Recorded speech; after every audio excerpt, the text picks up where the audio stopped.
नमस्कार, म हुँ अमीर कट्टेल अनि कार्यक्रम हो राम राज्य। जापानलाई सूर्योदयको देश भनेर चिनिन्छ। घामको पहिलो झुल्को यहीँ पर्छ। यसलाई टापुहरूको देश पनि भनिन्छ। जापान झन्डै 6000 भन्दा धेरै टापु मिलेर बनेको छ। नागरिकको इमानदारीता र कामप्रतिको लगावका लागि पनि जापान दुनियाँभर चिनिन्छ।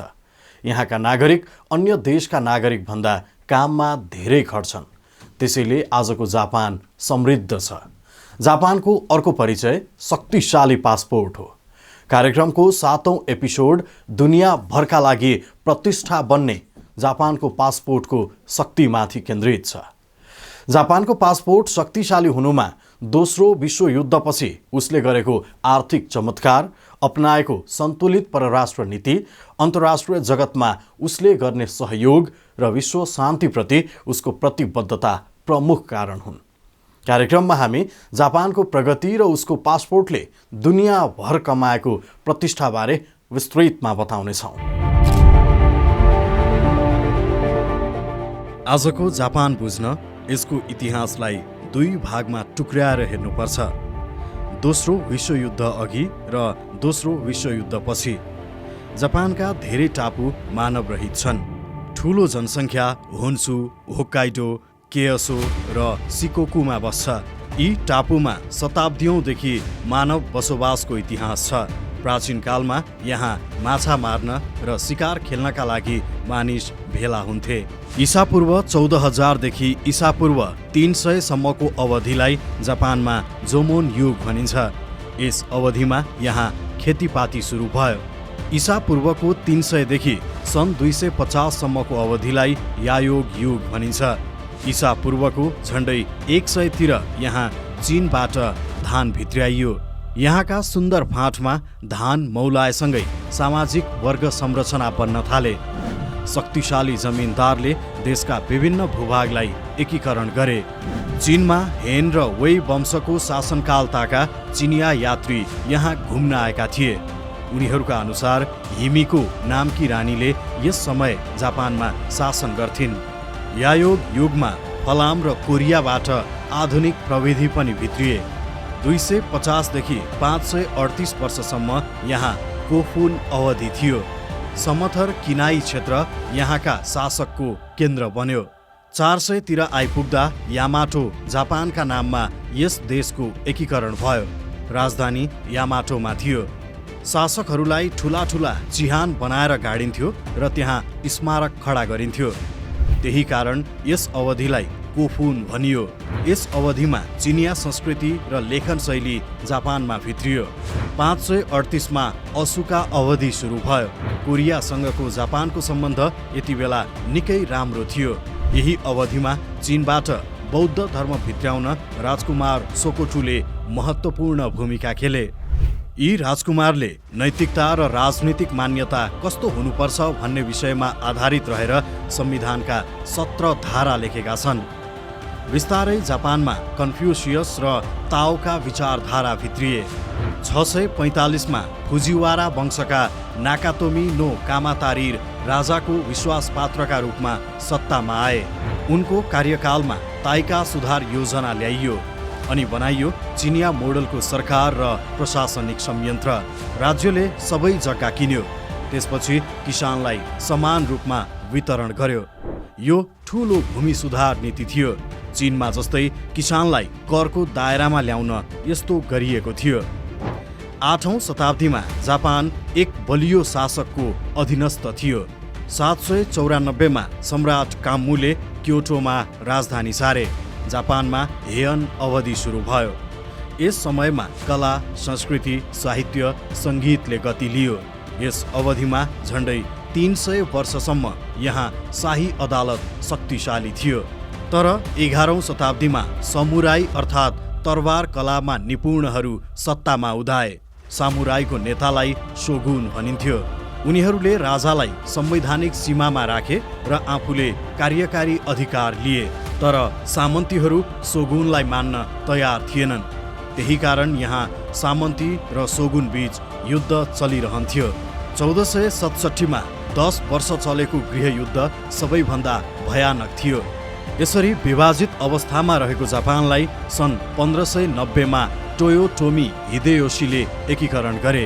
यही अवधिमा पोर्चुगालीहरू जापानको केयसो आए। उनीहरूसँगको व्यापारले जापानमा पश्चिमा संस्कृतिको प्रभाव बढ्न थाल्यो। त्यही कारण सन् 1630 शासकले विदेशी व्यापारमा प्रतिबन्ध लगाइदिए, जसले गर्दा 200 वर्षसम्म जापान बाँकी विदेशी शक्तिबाट टाढा रह्यो। 1868 अमेरिकी कमान्डर माथियु पेरीले जापानलाई फेरि बाँकी विश्वसँग जोडे। यस अवधिलाई मेजी पुनर्स्थापना भनिन्छ, किनकि यस अवधिमा राजनीतिक शक्ति शोगुनले फेरि राजालाई नै फर्काइदिए। जापानका सम्राट मेजी क्योटोबाट टोकियो सरे, जो आजसम्म जापानको राजधानी सहर हो। मेजी अवधिमा जापानमा राम्रो आर्थिक तथा सामाजिक विकास भयो। सन् 1872 यहाँ टोकियो र योकोहामा जोड्ने रेलवे लाइन बन्यो। 11 फेब्रुअरी 1889 नयाँ संविधान जारी भयो। शक्तिशाली बनेसँगै जापानको सीमा विस्तारको महत्त्वाकांक्षा पनि बढ्न थाल्यो। चीन सबैतिरबाट घेरिएको थियो। यो मौकामा जापानले पनि चीनमाथि हमला गर्यो। चीन जापान युद्धमा प्रवेश गरे। सन् 1840 विश्वकै पहिलो आर्थिक शक्ति रहेको चीन छिङ वंशको अव्यवस्थित शासन प्रणाली र आन्तरिक युद्धका कारण बिस्तारै कमजोर बन्दै थियो। बेलायत र फ्रान्ससँग 2 पटक अफिम युद्ध हारेपछि अन्तर्राष्ट्रिय जगतमा उसको छवि धुमिल भयो। चीनलाई एसियाको बिरामी भन्न थालियो। समुद्री व्यापारको मुख्य केन्द्र हङकङ चीनसँगबाट बेलायतले भाडामा लिइसकेको थियो। उसले साङ्घाईमा आँखा लगाइरहेको थियो। फ्रान्सले दक्षिणतर्फका केही भूभाग कब्जामा र केही भाडामा लिएको थियो। उत्तर पूर्वी चीन मन्चुरियामा रुसको प्रभाव थियो। पेसिफिक क्षेत्रका केही टापुमा आफ्नो नियन्त्रण जमाएको जर्मनीले चीन कमजोर भएको मौकाको फाइदा उठाएर सान्दोक प्रान्तका समुद्री किनारमा डेरा जमायो। खेद्न सक्ने हैसियत नभएकाले चीनले उसैलाई यी ठाउँ भाडामा लगाएको थियो।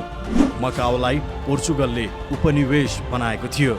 यसरी सबैबाट खेदिएको चीनमा जापानले 1894 आक्रमण गर्यो। युद्ध जितेपछि उसले ताइवान र अन्य केही भूभाग आफ्नो कब्जामा लियो। यति बेला सिङ्गो भारतमा कब्जा जमाएको बेलायतले पनि चीनमा आफ्नो प्रभाव बढाइरहेको थियो। उसको चाहना एसियामा आफ्नो व्यापारिक स्वार्थ रक्षा गर्नु थियो। हङकङलाई भाडामा लिनुको कारण पनि यही थियो। मन्चुरियामा बलियो उपस्थिति बनाएको रुस पनि त्यहाँबाट चीनका बाँकी भूभाग र कोरियामा फैलन चाहन्थ्यो। जापानको लक्ष्य पनि सीमा विस्तार नै थियो। अन्ततः रुसको प्रभाव कम गर्नका लागि सन् 1902 बेलायत र जापानले मैत्री सन्धि गरे, जसमा दुवै देशका जल सेनाले आपसी सहकार्य गर्ने तथा तेस्रो पक्षसँग युद्ध भएमा एकले अर्कालाई सहयोग गर्ने उल्लेख थियो। एसियाली देश र पश्चिमा शक्ति बीचको यो पहिलो मैत्री सन्धि थियो। यसले जापानलाई एउटा आधुनिक शक्तिका रूपमा विश्वमा चिनाउन सहयोग गर्यो। सन् 1904 देखि 1905 को रुससँगको युद्धमा जापानले अप्रत्यक्ष फाइदा पनि लियो। यो सन्धि उसका लागि सुरक्षा कवच सरह बन्यो। यस युद्धमा बेलायत प्रत्यक्ष संलग्न नभए पनि जापानलाई कूटनीतिक समर्थन दिएको थियो। यही गठबन्धनका कारण रुसले सोझै पूर्वी एसियामा आफ्नो शक्तिशाली जलसेना पठाउन सकेन, किनकि जलसेना पठाउनुको अर्थ बेलायतलाई युद्धका लागि खुला चुनौती दिनु थियो। सुएज क्यानल सहित अधिकांश समुद्री रूट बेलायतको नियन्त्रणमा थियो। यी रूट हुँदै जापानले विभिन्न सामग्री ल्याउन पायो। बेलायतले जापानलाई गोप्य जानकारी र सैन्य सल्लाह दुवै उपलब्ध गरायो। जापान विजयी भएपछि अमेरिकाको मध्यस्थतामा मेन स्थित 5 सेप्टेम्बर 1905 मा पोर्ट्समाउथ नाभाल सिपयार्डमा रुससँग सन्धि भयो। रुसले कोरियामा जापानको राजनीतिक, सैन्य र आर्थिक स्वार्थलाई स्वीकार्यो। रुसले भाडामा लिएको लियाओदोङ महाद्वीपको भाडा सम्झौता जापानमा हस्तान्तरण भयो। दक्षिण मन्चुरिया क्षेत्रको रेलवे र अन्य केही भूभाग पनि जापानलाई छोड्नु पर्यो। आधुनिक युद्धमा युरोपलाई एसियाली शक्तिले हराएको यो पहिलो पटक थियो। कोरिया र मन्चुरियामा जापानको प्रभुत्व बढ्यो। उता अमेरिकाले यस युद्धको मध्यस्थता गरेर अन्तर्राष्ट्रिय कूटनीतिको खेलाडीका रूपमा आफूलाई उभ्यायो। अमेरिकी राष्ट्रपति थियोडोर रुजभेल्टले सन् 1906 मा नोबेल शान्ति पुरस्कार नै पाए। रुसलाई घाटा मात्रै भयो। युद्ध हारेपछि त्यहाँका जनता शासकसँग नराम्ररी चिढिए। आन्दोलनको ठुलै आँधीहुरी चल्यो। जापानी शासकको साम्राज्यवादी सोच र महत्त्वाकांक्षा निकै बढिसकेको थियो। सन् 1910 मा जापानले कोरिया कब्जामा लियो। 30 जुलाई 1912 मा मेजीको निधन भयो। यसपछि टाइसो सम्राट बने। उनले कुलिनका पक्षमा रहेर अधिकार कटौती गर्दै संसद र राजनीतिक दललाई बलियो बनाए। त्यही कारण यस अवधिलाई जापानमा उदार प्रजातान्त्रिक अवधि पनि मानिन्छ। पहिलो विश्वयुद्धमा जापान मित्र राष्ट्रको पक्षमा लड्यो। बेलायतसँगको सन् 1902 को सन्धिको पालना गर्दै जापानले जर्मनी विरुद्ध 23 अगस्त 1914 मा युद्ध घोषणा गर्यो। जर्मनीको नियन्त्रणमा रहेका पेसिफिक क्षेत्र र चिनिया भूभाग आफै कब्जा गर्ने जापानको महत्त्वाकांक्षा थियो। यसका लागि विश्वयुद्ध राम्रो अवसर थियो। जापानले सान्दोङ महाद्वीप र पेसिफिक क्षेत्रका केही टापु कब्जामा लियो। युद्ध अवधिमा उसले युरोपमा मित्र शक्तिलाई हतियार र सामग्री बेच्यो। यसरी विश्वयुद्धले जापानलाई नयाँ बजारको ढोका खोलिदिएको थियो। मारियाना, कारोलिन र मार्शल टापु उसले विश्वयुद्धमै कब्जा गर्यो। युरोपमा युद्ध लम्बिएर चरम सङ्कट परेका बेला जापानले सामान निर्यात गर्यो। उद्योगहरू फस्टाए। उसले पश्चिमा राष्ट्रसँग सहकार्य गरेर नयाँ नयाँ प्रविधि देशमा भित्र्यायो। सेनालाई बलियो बनायो। विश्वयुद्ध सकिएपछि 10 जनवरी 1920 मा मित्र शक्तिको अग्रसरतामा लिग अफ नेसन्स गठन भयो। यसमा जापान संस्थापक सदस्य रह्यो। लिग अफ नेसन्समा त्यति बेला जापान एक्लो एसियाली प्रतिनिधि थियो। सन् 1923 मा द ग्रेट कान्टो भूकम्पले टोकियो र याकोहामालाई सखा पार्यो। यसको 3 वर्षपछि जापानमा टाइसोको निधन भयो। सोआ राजा बने। जापानको सीमा विस्तारको भोग कायमै थियो। यसका लागि उसले बहाना खोजिरहेको थियो। दुर्भाग्यवश जापानको नियन्त्रणमा रहेको दक्षिण मन्चुरिया क्षेत्रको रेलवे नजिकका केही भूभागमा 18 सेप्टेम्बर 1931 मा बम पड्कियो। जापानको दाउ मन्चुरिया पुरै कब्जामा लिएर चीनका थप भूभागमा अघि बढ्ने थियो। बम विस्फोटको आरोप चिनिया विद्रोहीमाथि लगाएर जापानले युद्ध थाल्यो। टोकियोमा रहेको सरकारले यस युद्धलाई अनुमति दिएको थिएन। तर शाही सेनाभित्रका केही मानिस लड्न चाहन्थे। सन् 1932 मा जापानले मान्चुको नामक कठपुतली राज्य खडा गर्यो। यसले जापान चीन मात्रै नभएर आफ्नो पश्चिमा मित्रसँग पनि जापानको सम्बन्ध बिग्रियो। फ्रान्स र बेलायतले उसको आक्रामकतालाई साथ दिन अस्वीकार गरे। लिग अफ नेसन्सले घटनाको निन्दा गर्दै यसबारे छानबिन थाल्यो। सन् 1932 मा लिटन प्रतिवेदन सार्वजनिक गरियो, जसले जापानकै कारण मन्चुरियन दुर्घटना निम्तिएको ठहर गर्यो। यसपछि जापानले सन् 1933 मा लिग अफ नेसन्सबाटै आफूलाई अलग गर्यो। यसले अन्तर्राष्ट्रिय राजनीतिमै ठूलो परिवर्तन ल्याउनेवाला थियो। पहिलेको रुस यति बेला सोभियत युनियनका रूपमा थप विशाल र शक्तिशाली बनेर उदाइसकेको थियो। सोभियतले चिनिया भूभागमा बढाउँदै गएको प्रभाव जापानको टाउको दुखाइ थियो। 30 जनवरी 1933 मा जर्मनीमा एडोल्फ हिटलर चान्सलर बने। उनको उदयले विश्वको शक्ति समीकरणमा नयाँ बाटो खोल्यो। बेलायत र फ्रान्स सबैभन्दा धेरै त्रस्त थिए। एक्लिएको जापानमा अन्तर्राष्ट्रिय कूटनीतिको नयाँ बाटो खोज्नुपर्ने बहस सुरु भयो। केही राजनीतिज्ञ तथा बुद्धिजीवीले जर्मनीसँगको सम्भावित गठबन्धनबारे चर्चा गर्न थाले। एसियामा जापान र युरोपमा हिटलरको साम्राज्यवादी सोचको साझा टाउको दुखाइ सोभियत युनियन थियो। युरोप र एसिया दुवैतर्फ फैलिएको यस देशले मार्क्सको साम्यवादी अवधारणा विश्वभर फैलाउने नीति लिएको थियो। सोभियत युनियनको मूल लक्ष्य आर्थिक समानता सहितको वर्गविहीन र राज्यविहीन समाज स्थापना गर्नु थियो। तर कम्युनिस्ट पार्टी र सरकारको नेतृत्व स्टालिन जस्ता निरङ्कुशको हातमा थियो। त्यसैले नीति र व्यवहारमा तारतम्यता मिलिरहेको थिएन। मार्क्सको सिद्धान्तलाई आफूखुसी व्याख्या गरेर सैन्य शक्तिको आडमा विश्वभर प्रभाव फैलाउने उनको महत्त्वाकांक्षा थियो। अर्कोतर्फ हिटलर र जापान दुवै आफ्नो साम्राज्य विस्तार गर्न चाहन्थे। युरोपमा आफ्नो साम्राज्य फैलाएर नाजी राष्ट्रवादलाई प्रवर्धन गर्ने नीति हिटलरको थियो। जापानीलाई पनि चिनिया र अन्य एसियालीको दाँजोमा आफू जातीय र सांस्कृतिक रूपमा सर्वोच्च रहेको घमण्ड थियो। उनीहरू साम्राज्य विस्तार गरेर सिन्तो संस्कृति र आफ्नो राजतन्त्रलाई फैलाउन चाहन्थे। अन्ततः अन्धो राष्ट्रवाद र साम्राज्यवादको भोग तथा सोभियत युनियनको बढ्दो प्रभावले जापान र हिटलरलाई एकै ठाउँ ल्यायो। 25 नोभेम्बर 1936 मा नाजी जर्मनी र जापानी साम्राज्य बीच कम्युनिस्ट विरोधी गठबन्धन बन्यो। अर्को वर्ष यसमा इटली पनि मिसियो। जापानले सन् 1937 मा चीनमाथि फेरि आक्रमण गर्यो।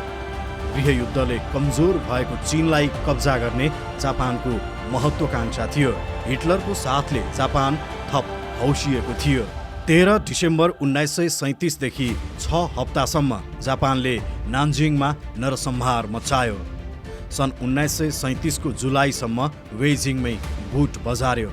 जापानबाट डराएर च्याङ काय सेक नेतृत्वको चिनिया सरकार र माओ त्से-तुङ नेतृत्वका विद्रोही लाल सेनाले देश जोगाउन युद्ध विराम नै गरे। हिटलरले 1 सेप्टेम्बर 1939 मा पोल्यान्डमाथि आक्रमण गरे। त्यसको प्रतिरोधमा 3 सेप्टेम्बर 1939 मा फ्रान्स र बेलायतले जर्मनी विरुद्ध युद्ध घोषणा गरे। पहिलो विश्वयुद्ध सकिएको 21 वर्षभित्रै अर्को विश्वयुद्ध सुरु भयो। जापानले दोस्रो विश्वयुद्धमा Vietnam, Laos, Cambodia, Thailand, Malaysia, Singapore, Philippines, Indonesia लगायत पूर्वी एसिया र पेसिफिक क्षेत्रका धेरै टापुमा कब्जा जमायो। यति बेला एउटा भनाइ चर्चित थियो, जापानी सेना हारेर फर्कदैन, कि जित्छ कि मर्छ। जापानले आफूलाई यति धेरै शक्तिशाली ठानिसकेको थियो कि उसले तात्कालीन आर्थिक र सैन्य शक्ति अमेरिकालाई पनि गनेन। विश्वयुद्धमा प्रत्यक्ष रूपमा संलग्न नरहेको अमेरिकालाई युद्धमा होम्ने काम जापानले नै गर्यो। 7 डिसेम्बर 1941 मा जापानले ठुला ठुला बेडा जहाजमा फाइटर प्लेन र बम बारुद पठाएको थियो। अमेरिकाको पेसिफिक फ्लिट बेडा ध्वस्त गर्ने उसको चाहना थियो, ताकि अमेरिकाले भविष्यमा पेसिफिक र पूर्वी एसियाली क्षेत्रमा आफ्नो विस्तारवादी कामलाई रोक्न नसकोस्। जापानले अन्धाधुन्द आक्रमण गर्दा 2403 जना मारिए, जसमा 68 जना सर्वसाधारण थिए। 19 वटा अमेरिकी सेनाको जहाज ध्वस्त भयो, जसमध्ये 8 वटा युद्ध जहाज थिए। तर उठ्नै नसक्ने गरी अमेरिका ध्वस्त हुने जापानी अनुमान गलत साबित भयो। अमेरिकाले यस घटनापछि दोस्रो विश्वयुद्धमा मित्र शक्तिका तर्फबाट प्रत्यक्ष लड्ने घोषणा गर्यो। विश्वयुद्धका सुरुवाती दिनमा हिटलर पक्षधर धुरी राष्ट्र निकै बलियो देखिएका थिए। तर अमेरिका युद्धमा होमिएसँगै विस्तारै मित्र शक्ति बलियो हुँदै गए। हिटलरले दुई महाशक्ति बेलायत र सोभियत युनियनमाथि एकैपटक आक्रमण गरेर एउटा गल्ती गरिसकेका थिए। जापानले अमेरिकालाई आमन्त्रण गरेर अर्को गल्ती गर्यो। अमेरिका, सोभियत युनियन र बेलायत एकजुट भएर विश्वयुद्धमा हिटलर विरुद्ध लडे। विश्वयुद्धका सुरुवाती दिनमा मित्र शक्तिमाथि हावी देखिएका हिटलर विरुद्ध विस्तारै सोभियत युनियन र बेलायतले प्रत्याक्रमण गर्न थाले। सन् 1942 मा अमेरिकाले जापान विरुद्ध ब्याटल अफ मिडवे जित्यो। उसले पेसिफिक क्षेत्रमा जापानको विस्तारवादलाई रोक्यो र मित्र राष्ट्रलाई बलियो अवस्थामा पुर्यायो। सन् 1943 मा स्टालिनग्रादबाट सोभियत लाल सेनाले हिटलरलाई धपायो। 6 जुनमा मित्र शक्तिले नोर्म्यान्डी कब्जा गरे। 28 अप्रिल 1945 मा हिटलरका मित्र इटलीका तानाशाह बेनिटो मुसोलिनीलाई त्यहाँका जनताले झुन्ड्याएर मारे। त्यसको 2 दिनपछि सोभियत सेना बर्लिन स्थित हिटलरको दरबारसम्म पुग्यो। बङ्करमा लुकेका हिटलरले विपक्षी धोकैमा आएको सूचना पाएपछि आत्महत्या गरे। युद्ध लड्दा लड्दा जापान पनि कमजोर भइसकेको थियो। हिटलरको हारले अन्तर्राष्ट्रिय जगतमा पनि एक्लियो, तर पनि भिडिरहेको थियो। यही अवधिमा अमेरिकाले 6 अगस्ट 1945मा हिरोसिमा र 9 दिनपछि नागासाकीमा इतिहासकै पहिलो र दोस्रो एटम बम खसाल्यो। हिरोसिमामा तत्कालै 70,000 र नागासाकीमा तत्कालै 40,000ले ज्यान गुमाए। रेडिएसनको प्रभावका कारण बाँचेका धेरैमा दीर्घ रोग देखिएको थियो। कालान्तरमा उनीहरूको मृत्युको कारण पनि यही हमला बन्यो। नागासाकीमा अमेरिकाले एटम हानिरहँदा सोभियत सेनाले मन्चुरियामा आक्रमण गर्यो। 9 अगस्टदेखि चलेको युद्ध 2 सेप्टेम्बरमा जापानले आत्मसमर्पण गरेपछि सकियो। मन्चुरिया र उत्तर कोरिया सोभियतको पकडमा गइसकेको थियो। हामीले सामुराईको उदयदेखि सुरु भएको जापानको रक्तपातपूर्ण इतिहासको चर्चा गर्यौं। आजको जापानसँग भयानक युद्धको पीडासँग शान्ति र प्रगतिको पनि विरासत छ। अब जापानको शान्ति र पुनर्निर्माणबारे चर्चा थालौँ। दोस्रो विश्वयुद्धमा आत्मसमर्पण गर्दासम्म जापानका 26 देखि 31 लाख जवानले ज्यान गुमाइसकेका थिए। 56 बिलियन अमेरिकी डलर युद्धमा खर्च भइसकेको थियो। युद्ध हारेकाले यो सबै बेकार भयो। न जापानसँग शक्ति थियो न आफ्नो स्वाभिमान। 30 अगस्ट 1945मा मित्र शक्तिले जापान मामिला हेर्ने सबै अधिकार जनरल डोगलस म्याकार्थरलाई दियो।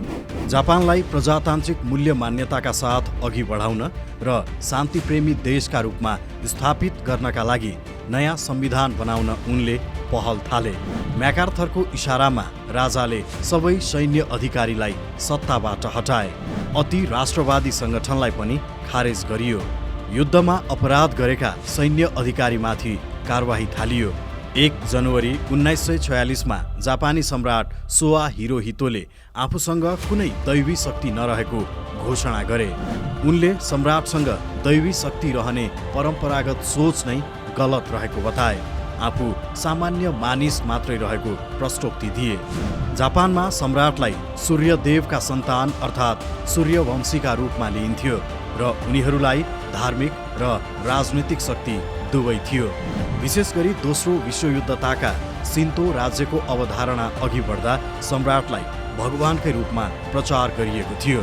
10 अप्रिल 1946मा संविधान निर्माणका लागि चुनाव भयो। महिलाले पहिलो पटक मतदान गरे। प्रजातन्त्र, मानवाधिकार र शान्तिप्रतिको प्रतिबद्धतालाई कायम राखेर जापानी संस्कृति अनुरूपको संविधान निर्माण गर्नु म्याकार्थरको योजना थियो। जापानी सभासदले मित्र शक्तिको इच्छा बुझेर नै काम गरिरहेका थिए। जापानले चाँडै नै औद्योगिक सुधार ल्याउने सङ्केत देखायो। 7 मे 1946मा टोकियो टेलिकम्युनिकेसन्स इन्जिनियरिङ कर्पोरेसन खुल्यो, जो कालान्तरमा सोनी नामले विश्वभर चिनिनेवाला थियो। 16 मे 1946मा म्याकार्थरकै इच्छा अनुसार राजाले सिगेरु योसिडालाई प्रधानमन्त्री नियुक्त गरे। यति बेला जापानी सम्राट अमेरिकाको इच्छा विपरीत कुनै पनि निर्णय लिन सक्दैन थिए। 22 मे 1946मा योसिडाले मन्त्री परिषद घोषणा गरे। 3 नोभेम्बर 1946मा जापानको संविधान जारी भयो। 3 मे 1947देखि संविधान कार्यान्वयनमा आयो। जापानी साम्राज्यबाट बदलेर देशको नाम स्टेट अफ जापान राखियो। राजा राष्ट्रिय प्रतीकका रूपमा संवैधानिक रूपमा मात्रै बस्ने भए। उनलाई कुनै अधिकार दिइएन। उदार प्रजातन्त्र सहितको संविधानको धारा 9मा जापानलाई पेसिफिस्ट देश भनेर उल्लेख गरिएको छ। पेसिफिस्टको अर्थ सेना नराख्ने, हतियार नबनाउने, शान्तिको पैरवी गर्ने, सहअस्तित्वका आधारमा अन्य देशसँग कूटनीतिक सम्बन्ध राख्ने हो। जापानले यसपछि पनि सेना कायमै राख्यो। तर सानो सङ्ख्यामा रहेको सेना राष्ट्रिय विपद र अन्तर्राष्ट्रिय शान्ति मिसनमा संलग्न हुने गरे पनि युद्ध र राजनीतिबाट अलग छ। 8 सेप्टेम्बर 1951मा अमेरिका, जापान, सोभियत युनियन, बेलायत, फ्रान्स, नेदरल्यान्ड, अस्ट्रेलिया, भारत लगायत 13 देशले सान फ्रान्सिस्को सन्धिमा हस्ताक्षर गरे। यस सन्धिमा जापानलाई मित्र शक्तिको कब्जाबाट औपचारिक रूपमा मुक्त गर्ने र जापानको स्वाभिमानलाई सम्मान गर्ने उल्लेख छ। त्यस्तै जापानले विश्वयुद्धताका कब्जा जमाएका चीन, पेसिफिक क्षेत्र र दक्षिण पूर्वी एसियाका भूभाग छाड्ने तथा सबैसँग मित्रवत सम्बन्ध कायम राख्ने उल्लेख छ। यस सन्धिले जापानलाई विश्वयुद्धका तिक्तता भुलेर अन्तर्राष्ट्रिय समुदायसँग जोड्न महत्त्वपूर्ण भूमिका खेल्यो। सन्धि पालना गर्दै म्याकार्थर नेतृत्वको सेना जापानबाट हिँड्यो। सबै गुमाइसकेपछि एउटा देशले समृद्धि हासिल गर्ने कुरा सोच्न सकिँदैन, तर जापानले यसलाई सम्भव बनाएर देखायो। उसले छोटो समयमै अद्भुत सुधार गर्यो। त्यही कारण जापानको प्रगतिलाई चमत्कार पनि भनिन्छ। जापानमा आर्थिक चमत्कारमा प्राविधिक परिवर्तन, पुँजीको निर्माण, कामदारको गुणस्तर र बढ्दो अन्तर्राष्ट्रिय व्यापार गरी 4 मुख्य पक्षले भूमिका खेलेको थियो। जापानमा सरकार, संस्थान र जनताको मेहनतकै कारण यस्तो मिल्यो। सुरुमा कृषि सुधार र व्यापारिक सङ्गठनको पुनर्गठनमा जापानले व्यापक ध्यान दियो। सरकार, कामदार र उद्योग बीच राम्रो सम्बन्ध स्थापित गर्ने गरी नीति बनाइयो। युद्धमा आफ्नो 1/4 भन्दा धेरै औद्योगिक सामर्थ्य गुमाइसकेकाले यहाँको शेयर बजार निकै घटेको थियो। बजार कमजोर भएकाले जापानलाई नयाँ प्रविधि प्रयोग गर्न कुनै अप्ठ्यारो भएन, जबकि स्थिर बजारमा नयाँ प्रयोग जोखिमपूर्ण मानिन्छ। यो अस्थिरता जापानलाई फाइदा पुर्याउने एउटा पक्ष थियो। अन्य देशले नयाँ प्रविधिको प्रयोगमा आनाकानी गरिरहेका बेला उसले नयाँ प्रविधि मार्फत धेरैभन्दा धेरै उत्पादन गरेर अन्तर्राष्ट्रिय बजारमा बेच्न सक्यो। जापानी येनको अन्तर्राष्ट्रिय सतही मूल्य पनि निकै घटेको थियो। अन्तर्राष्ट्रिय बजारमा जापानी सामान सुपथ मूल्यमै पाइन थाल्यो। यसले जापानको निर्यातमुखी अर्थतन्त्रलाई चलायमान बनायो। तीव्र विकास गरिरहेका ठूला उद्योगलाई कर छुट गर्ने र ब्याज दर कम गर्ने नीति बनाइयो। त्यस्तै विदेश निर्यात हुने सामग्रीमा कर कम गरियो। फलाम, स्टिल, इलेक्ट्रोनिक्स र केमिकल इन्जिनियरिङ क्षेत्रमा नयाँ उद्योग खुल्न थाले। विश्वयुद्ध अघि जापानले कब्जा जमाएका भूभागमा ठूलो सङ्ख्यामा सेना र युवा लगेर राखेको थियो। युद्ध सकिएपछि ती क्षेत्र स्वतन्त्र भएकाले युवाहरू फेरि जापान नै फर्किए। दक्ष जनशक्तिको कमी थिएन। कम तलबमै जापानले राम्रो उत्पादकत्व लिन सक्यो। सन् 1964 मा जापानले टोकियो ओलम्पिक आयोजना गर्दासम्म अवस्था निकै फेरिएको थियो। 200 किलोमिटर प्रति घण्टाको स्पिडमा रेल चल्ने ट्र्याक उसले विकास गरिसकेको थियो।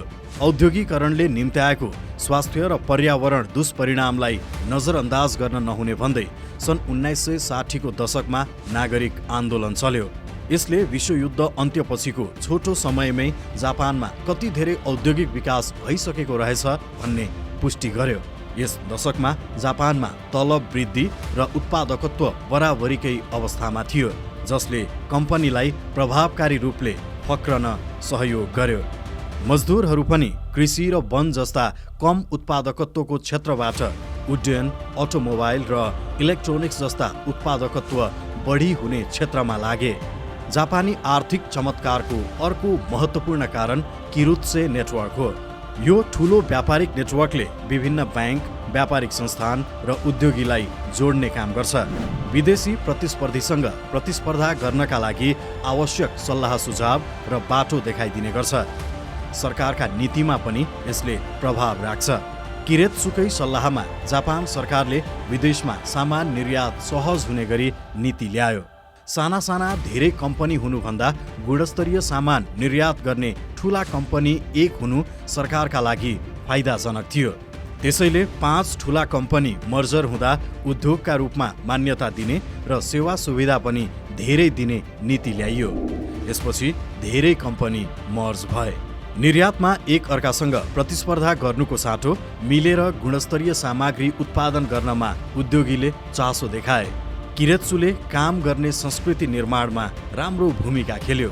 आफूभन्दा सिनियरसँग कसरी मिलेर काम गर्ने, कसरी उनीहरूलाई सम्मान गर्ने लगायत जानकारी युवालाई दिइन्थ्यो। जापानीहरू आफ्नो कम्पनीप्रति इमान्दार रहन्छन्। उनीहरू धेरैभन्दा धेरै समय काममा बिताउँछन्। हत्तपत्त कम्पनी फेर्दैनन्। टोटल क्वालिटी कन्ट्रोल लगायत आधुनिक उद्योगमा अभ्यास हुने धेरै नीति किरेत्सुले पहिल्यै ल्याइसकेको थियो। सुपथ मूल्यमा गुणस्तरीय सामग्री बेच्न सकेकाले जापानले निकै छोटो समयमा अन्तर्राष्ट्रिय बजारमा राम्रो उपस्थिति देखायो। उसलाई त्यति बेलाका अन्तर्राष्ट्रिय घटनाक्रमले पनि फाइदा पुर्यायो। विश्वयुद्ध लगत्तै अमेरिका र सोभियत युनियन बीच शीत युद्ध सुरु भयो। यसको प्रभावस्वरूप कोरिया र भियतनाममा युद्ध भयो। उनीहरूले उत्पादन र निर्यातबारे सोच्नै पाएनन्। अर्कोतर्फ चीनको कम्युनिस्ट सत्तालाई अमेरिका र पश्चिमा देशले स्वीकारिसकेका थिएनन्। जापानले टेक्सटाइल, मेसिनरी, स्टिल, अटोमोबाइल र इलेक्ट्रोनिक सामग्री लगायत निर्यात गरेर विश्व बजारको मन जित्यो। सन् 1968 मा पश्चिम जर्मनीलाई कुल गृहस्थ उत्पादनमा उछिनेर जापान विश्वको दोस्रो ठुलो अर्थतन्त्र बन्यो। 70 को दशकसम्म आइपुग्दा अन्य निर्यातकर्ताभन्दा जापान निकै अघि थियो। उसले 1-2 वर्षमै नयाँ उत्पादन पनि बजार ल्याउन सक्ने क्षमता राख्थ्यो। उद्योगको सङ्ख्या बढेकाले सन् 1970 को दशकमा वायु प्रदूषण मुख्य चुनौतीका रूपमा देखिएको थियो। 80 को दशकमा विश्वमा बिक्री हुने टेलिभिजन सेट मध्ये 30 देखि 40% जापानिज थिए। सन् 1990 आउँदासम्म जापानले कठोर पर्यावरण मैत्री नियम ल्याइसकेको थियो। दोस्रो विश्वयुद्ध पछिको सन् 1991 सम्मको जापानको वृद्धिलाई धेरैले जापानी आर्थिक चमत्कार भन्छन्। सन् 2010 मा चीनले उछिन्नु अघिसम्म जापान विश्वको दोस्रो ठुलो अर्थतन्त्र थियो। अहिले अमेरिका, चीन र जर्मनी पछि चौथो नम्बरमा छ। जापानमा टोयोटा, होन्डा, सुजुकी, निसान लगायत अटोमोबाइल कम्पनी छन्। Sony, Panasonic, Fuji, Canon, Hitachi, Toshiba, Sharp लगायत इलेक्ट्रोनिक तथा टेक्नोलोजी कम्पनी छन्। मित्सुबिसी, यामाहा र निन्तेन्दो लगायत सामग्री उत्पादक कर्पोरेसन छन्। Mitsubishi heavy corporation, Kawasaki heavy corporation, Kubota corporation लगायत धेरै चर्चित ब्रान्ड तथा मित्सुबिसी, सुमिटोमो र मिजुहो लगायत वित्तीय संस्था जापानमा छन्। विश्व शान्तिप्रतिको जापानको प्रतिबद्धता उसलाई शक्तिशाली बनाउने अर्को कडी हो। संविधानको धारा 9 मा सेना नराख्ने लेखिएको भए पनि यहाँ सेना छ। तर उक्त सेनाले शान्ति मिसन र दैवी प्रकोपमा सर्वसाधारणलाई जोगाउने काम मात्रै गर्छ। जापानले विश्वका धेरै विकासशील देशलाई सहयोग गर्ने गरेको छ। यद्यपि अन्य दाता जस्तो उसले ती देशको आन्तरिक राजनीतिमा हस्तक्षेप गर्दैन, किनकि जापानको संविधानले नै शान्ति, सम्मान र सार्वभौमिकता र आपसी सहकार्यलाई उच्च प्राथमिकतामा राखेको छ। एसिया, अफ्रिका, ल्याटिन अमेरिका र पेसिफिक क्षेत्रका विकासशील देशले जापानको सहयोग पाइरहेका छन्। उसले निशर्त अनुदान, प्राविधिक सहकार्य र भौतिक विकास, शिक्षा तथा स्वास्थ्य पूर्वाधार निर्माणका लागि सहुलियतपूर्ण ऋण उपलब्ध गराउने गरेको छ। Japan international corporation agency JICA मार्फत जापानले विकासशील देशलाई सहयोग गर्ने गर्छ। दिगो विकास र गरिबी निवारण विरुद्ध लड्नका लागि जापानले सहयोग गर्ने गरेको छ। त्यस्तै मानवीय विपदबाट जोगाउन जापानले सहयोग गर्छ। जापानले संयुक्त राष्ट्रसङ्घ मार्फत शरणार्थीका लागि सहयोग उपलब्ध गराउँदै आएको छ। संयुक्त राष्ट्रसङ्घमा धेरै सहयोग गर्ने देशमध्ये जापान एक हो। उसले विश्व स्वास्थ्य सङ्गठन, संयुक्त राष्ट्रसङ्घ विकास कार्यक्रम UNDP र संयुक्त राष्ट्रसङ्घ बालबालिका कोष युनिसेफमा वर्षेनी ठुलो सहयोग गर्छ। Asia Africa growth corridor AAGC र जापान एसियन इन्टिग्रेसन फन्ड मार्फत एसियाली देशको विकासमा जापानले भूमिका खेलिरहेको छ। Tokyo international conference of African development मार्फत उसले अफ्रिकाको वृद्धि विकास र शान्ति तथा स्थायित्वमा सहयोग गर्छ। जापानले HIV/AIDS, क्षयरोग, मलेरिया, कोभिड-19 लगायत महामारीका समयमा विश्वका धेरै देशलाई खोप उपलब्ध गराएको थियो। पासपोर्ट केवल कागजको खोस्टा मात्रै होइन, यसले कुनै पनि देशको शक्तिको सङ्केत गरेको हुन्छ। जापानको पासपोर्ट यति धेरै शक्तिशाली हुनुको कारण नै उसको सन्तुलित परराष्ट्र नीति, शान्तिप्रतिको प्रतिबद्धता र आर्थिक विकास हो। जापानले आफ्नो संस्कृति प्रवर्धनमा पनि ठुलो भूमिका खेलेको छ, जसले उसलाई बाँकी विश्वसँग जोड्छ। टी सेरेमनी, मार्शल आर्ट्सका धेरै विधा, एनिमी, मान्गा, जे-पप लगायत संस्कृति यहीँबाट अन्यत्र फैलियो। सरकारले सांस्कृतिक कार्यक्रममा ठूलो लगानी गर्ने गरेको छ। जे-पप कल्चरलाई जापानको सफ्ट पावरका रूपमा लिइन्छ। जापानको राजनैतिक स्थिरता पासपोर्ट बलियो हुने अर्को कारण हो। जापानले आफ्ना नीतिमा सम्झौता गर्दैन। यहाँ सरकार जतिसुकै फेरिए पनि नीति एउटै रहन्छ। सुशासनमा जापान निकै अघि छ। यहाँका जनता कानुनी शासन र सरकारमाथि विश्वास गर्छन्। अपराध दर निकै कम छ। उनीहरू अन्यत्र देशमा जाँदा पनि कानुन मिच्ने, अपराध गर्ने, लुक्न वा अनैतिक काममा सहभागी हुने गर्दैनन्। त्यही कारण पनि यहाँका जनतालाई स्वागत गर्न विदेशी आतुर हुन्छन्। समृद्ध देश भएकाले पनि जापानीले विदेश भ्रमणमा जाँदा राम्रो खर्च गर्छन्। त्यही कारण पनि उनीहरूलाई हेर्ने दृष्टिकोण राम्रो हुने गरेको छ। जापान पर्यटनलाई प्रवर्धन गर्छ। 10औं लाख पर्यटक जापानमा ल्याउने सरकारी लक्ष्य छ।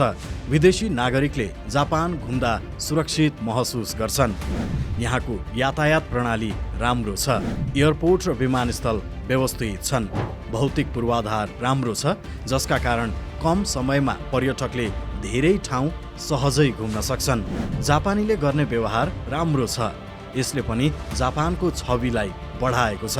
जापानले विज्ञान प्रविधिको अनुसन्धानमा ठूलो खर्च गर्ने गरेको छ।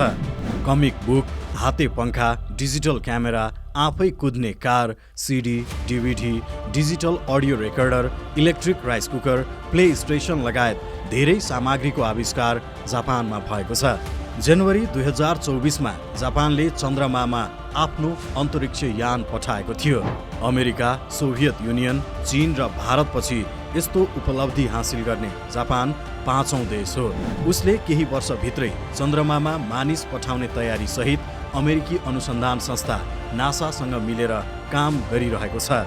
सन् 2024मा हेनली एन्ड पार्टनर्स होल्डिङले गरेको सर्वेक्षण अनुसार जापानको पासपोर्ट शक्तिशाली छ। यहाँका नागरिकलाई विश्वका 227 मध्ये 194 देश घुम्नका लागि दूतावास पुगेर भिजा लगाइरहनु पर्दैन। सन् 2024को प्रतिवेदन अनुसार सिङ्गापुर, जर्मनी, फ्रान्स, इटली र स्पेनका नागरिकले पनि 194 देशमा अन अराइभल भिजा पाउँछन्। अर्थात् उनीहरूले सोझै सम्बन्धित देशको विमानस्थल पुगेपछि इमिग्रेसनमा भिजा लगाए पुग्छ। जापानको पासपोर्ट पनि अत्याधुनिक छ। यो निकै सुरक्षित मानिन्छ। विकासशील देश जस्तो यहाँ नक्कली पासपोर्ट प्रयोग हुने जोखिम अत्यन्तै कम हुन्छ। बायोमेट्रिक डाटादेखि अन्य धेरै विशेषता छन्। जापानको ट्राभल डकुमेन्टको यो आधिकारिकता र सुरक्षाका कारण पनि जापानी नागरिकलाई इमिग्रेसनमा चेक जाँच कम गरे पुग्छ। आविष्कार, अन्तर्राष्ट्रिय सम्बन्ध र आफ्नो संस्कृति तथा मूल्य मान्यता विश्वव्यापी फैलाउने अभियानका कारण भविष्यमा पनि जापानको पासपोर्ट बलियो नै रहन सक्छ। तर शक्तिशाली जापानसँग उसका आफ्नै चुनौती छन्। यहाँ वयस्कभन्दा ज्येष्ठ नागरिकको सङ्ख्या बढ्दो छ, जन्मदर घट्दो छ, वृद्धको सङ्ख्या बढिरहने, युवा कम हुने अवस्थाले यहाँको राजनैतिक र आर्थिक विकास प्रभावित हुन सक्छ। आन्तरिक तनावसँगै बाह्य उत्तर कोरिया र चीनसँगको उसको भू राजनीतिक तनाव कायमै छ।